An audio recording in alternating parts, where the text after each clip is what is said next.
And as you see up at the top, votelog.org and trackapac.com. Those are the sites that will help you make a decision if you want to vote for your representative, and if you want to see how much are they in the pocket of Israel? Who do they support? Do they support you or do they support Israel? I know that my representative in Maryland, 4th Congressional District, I've already said this all the time, Glenn Ivey, is in the pocket of Israel to the point, the figure is $7 million. $7 million. He got that money, and he wouldn't have won the election to get the pro-Palestinian, anti-Israel candidate Donald Edwards out of office if he wouldn't have got that help from Israel. Now, here's the strange part.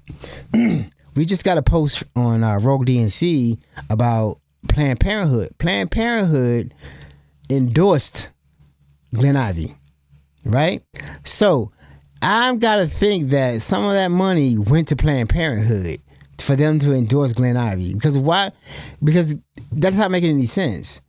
Planned Parenthood is endorsing the candidate who is firmly in the pockets of Israel. So maybe they vote, that's what I'm saying. They can get in office and vote however they want to vote, except when it comes to voting for issues of Israel. So obviously, he must have gave them a donation, some money, or helped them vote. Now, Takia Johnson, she's on that post, and she's zero. She's track AIPAC recommended, has taken zero money from the pro-Israel lobby or AIPAC or anything like that, and she's straight up are telling us that she's actually done more for women than Glenn Ivey. So that's my candidate. I hope I get to vote for her. I'm independent. I can't vote in the primaries. It's up to you, Democrats, my next door neighbors, to do the right thing and vote for the right candidate and get these AIPAC Democrats out of office, because things like 224 and the Defense Authorization Bill, the funding bill that is trying to tie Israel's military to our military, and they share intelligence, technology, that can't happen. I don't know why that's there. We know why it's there.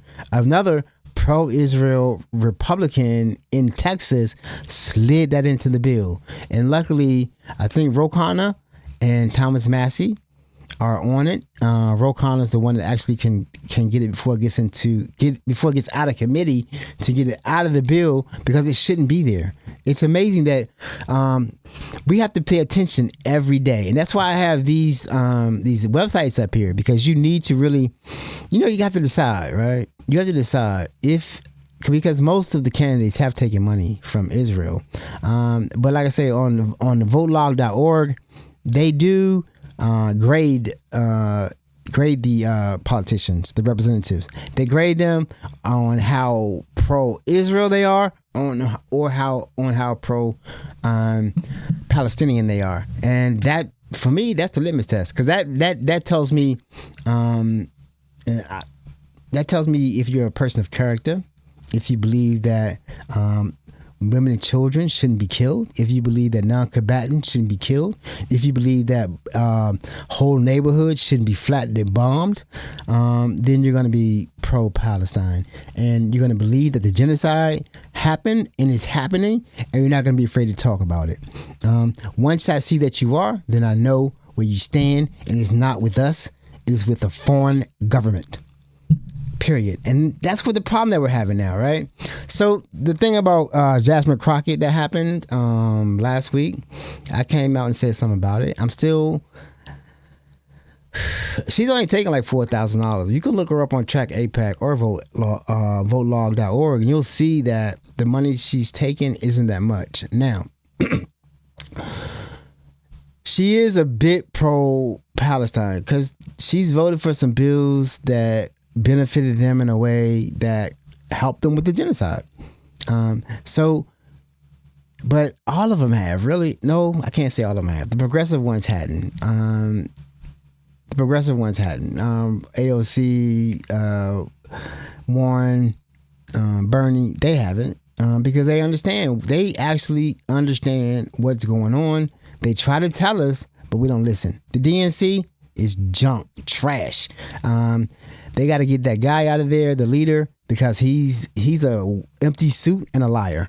And that's that. So back to Jasmine Crockett. Now, she did come out and endorse an AIPAC candidate, $13 million. I think it was Illinois, who unseated Corey. I forgot her name. Unseated a progressive liberal Democrat, progressive Democrat, not liberal, and to the tune of $13 million. They spent $13 million to get that seat, and she endorsed him. And it, to me, when her seat was gerrymandered, like Texas gerrymandered her seat, so she won't be reelected to that seat. It's gone. So when Talarico announced his candidacy, his candidacy to be a senator for Texas, it was all of a sudden that Jasmine Crockett decided to run for Senate. Now, when I heard that, I kind of didn't understand it. I didn't understand it because even if you look on her record on Track AIPAC or that, she doesn't sponsor the bill. You know what I'm saying? She co-sponsored some bills, and she's very good when they're debating. She doesn't take any guff. She's very good with that. But I don't see any bills being sponsored. Like, what has she really done? I'm sure she would have made a great senator if she would have won. But the fact that she ran at that time is kind of suspicious. I'm sure that AIPAC doesn't want Talarico in office. I'm sure of that. And I know the Republicans don't. So apparently, and I remember this, right? Like, okay, during the election, everyone was taking up sides. We had a lot of people who were saying they couldn't vote for Kamala because of her stance on the genocide, and she seemed to be pro-Israel. Biden is a Zionist. He said it. He's a Zionist, and I think a lot of that comes from just the lack of truth that we were getting from our media. Remember, we have not seen what we're seeing now. We have not seen it. The Israeli Jews are a mess. They are a mess, and they are dangerous.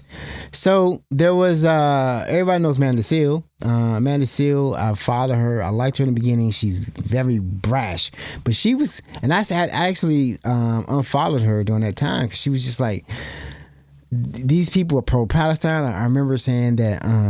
Pro-Israel. I remember her saying even Jasmine Crockett was pro-Israel, but I'll just play this. I'll play this to remind us, and then I'll come back and talk about it. So I have a very genuine question for supporters of Jasmine Crockett in Texas. What are you willing to do to get her through the primary? She was always going to be a long shot because she is a black woman with a very limited record in a state that is 100% racist and Zio and gerrymandered out the hootenanny. Like, even before it was exposed that she is 100% in support of Israel, even before many of the people in her state who are very unrelenting on that fact said we will not vote for her, it was still going to be a long shot. You were still going to need to get behind her in a very real way. Did you think that was simply just voting? Did you think that you simply voting for Jasmine Crockett was going to be enough for her to win the primary, let alone the Senate seat? What are you prepared to do to actually support this candidate versus trying to shame those of us who do not support her support of an apartheid genocide state that is actually using your tax dollars? Support a real one. So she was going hard for Palestine back then, and I think it like scared all of us. Like, oh my God, you're not. We gotta get not let Trump come in because of Party 2025, and that's what we were zeroing in on. He got in anyway. He got in anyway. A lot of people didn't vote, and that's what's going to happen. That seems to be what's going to happen again. That's why I say the Democrats might not win, because as we see, where are the Democrats? I keep saying it. Where are I don't hear anything from them. I think the Democratic Party is in a bad shape right now. It's in bad shape. It's in bad shape because of the grift, because of all the money that they've gotten, and they're scared to. Once you take the money, you took the money, so now you're in. Like when the new rookie cop comes in, and all the other cops are on take, they gonna give him the money and tell him you have to take the money to let us know that you're in. Then once you take the money, you're guilty with us. Now you're part of the team. Now if you take the money and go against the team's gonna come against you. So they know, just like John Cronin just found out, once Trump endorsed the Ken Paxton, he was out. And they went out, and now they have the candidate they want, Ken Paxton. And John Cronin's out. After being 24 years, they got him out. And they went with someone who's a horrible person. It was really an evil person, Ken Paxton. But that's how it works, right? Once you take the money, you didn't win on your own. You didn't win on your own merit and your own on your own ideas and gumption and drive. You won because you took the shortcut. The shortcut is taking the money from Israel. So now you're worried about if you don't take the money from Israel, or you don't do what Israel tell you to do, they're gonna go out and do the exact same thing for someone else and give them the money, right? So if you're running just to be in office, if you're not running to do something, then this is what happens to you. Because once you take that money, you're in, and then you're gonna not do what they want to do. They're gonna come after you, and that's what we see every day. So this is the thing about now the money. See, the money for Jasmine Crockett, she hasn't taken a lot. It's like $4,000. So I think what happened after the endorsement of that candidate, her response was what got her. She's a fighter, and then she wants to fight. No, people want to understand. You did it. We see it. And I think that because we now have independent media, we see things now. It's not hidden. Only the worst, dumbest people still watch only. I'm not going to say that. Wait a minute. Only people who haven't caught on yet that the media is highly censored, very censored. The real news is not getting out. Because if you're not actually doing that means that if you're not actually out here doing your own work, finding reliable sources, then you're still believing the lie, right? So when she came out, and then she even had supporters come out attacking people, and calling everyone dumb because of what we saw. Like, we saw an endorsement. You can't tell us it wasn't an endorsement, right? So hats off to Amanda Seale. I'm following her again. She was right. She was right. And it didn't matter. It did not matter what we thought or what we wanted to happen. What happened. Trump still won. All right. So that's my first video.